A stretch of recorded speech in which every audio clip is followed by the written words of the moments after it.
Olá pessoal, tudo bem com vocês? Meu nome é Anderson Bonfim e sejam bem-vindos aqui à nossa campanha O Caminho.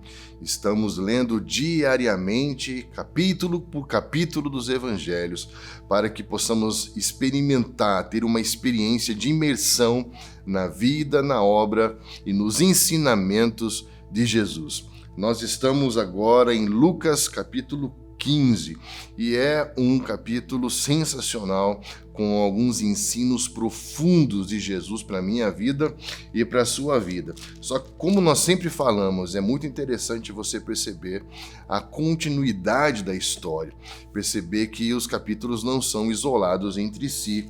E o capítulo 14, ele vai falar algo muito interessante para os seus discípulos. Ele diz no 14:12, quando você der um jantar ou uma ceia, não convide seus amigos, nem seus irmãos, nem seus parentes, nem seus vizinhos ricos, para não acontecer que eles retribuam um convite e você seja recompensado. Pelo contrário, ao dar um banquete, convide os pobres, aleijados, coxos e cegos, e você será bem-aventurado pelo fato de não terem eles como te recompensar.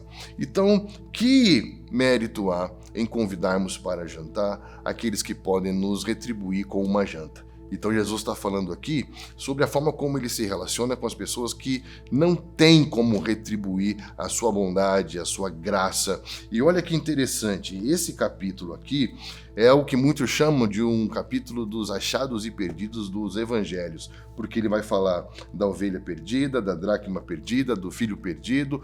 Porém, é muito interessante você perceber que esse texto ele tem um questionamento central.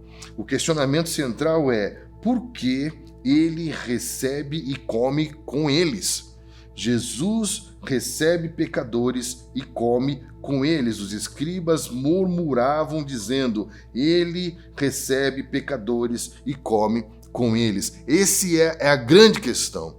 Jesus tem essa capacidade de se relacionar com os pecadores, com aqueles que precisam de graça, que precisam ser alcançados pela sua salvação. E aqui o questionamento é, com quem nós temos nos assentado? Será que nós temos nos importado e nos relacionar com as pessoas que vão além do nosso círculo de relacionamento dentro da igreja?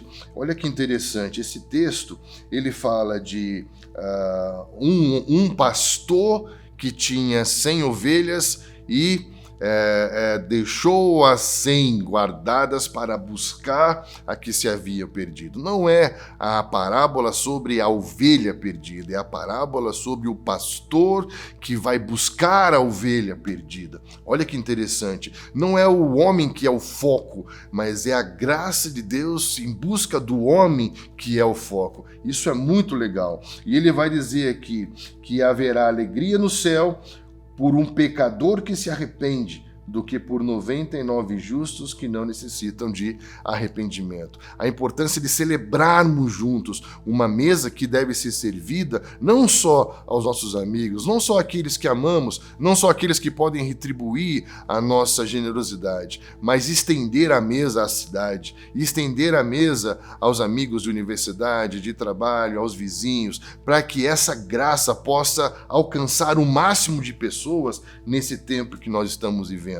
Assim como a dracma perdida vai falar da alegria, ele vai dizer, afirmo que a mesma alegria existe diante dos anjos por um pecador que se arrepende. Assim como a parábola do filho pródigo, que não é sobre o filho pródigo, mas é sobre um pai que tinha 2 filhos, e um pai que celebra quando esse filho encontra o caminho de volta e serve a ele uma mesa. Então está falando aqui de servir uma mesa que é a representação da graça de Deus se estendendo àqueles que não podem retribuir, mas que podem receber, ser alcançados por essa generosidade de Deus através da minha vida, através da sua vida. Então queria trazer essa perspectiva sobre o capítulo 15 de Lucas, que Jesus come com os pecadores. E isso escandalizava as pessoas que eram as religiosas da época, os fariseus, os escribas.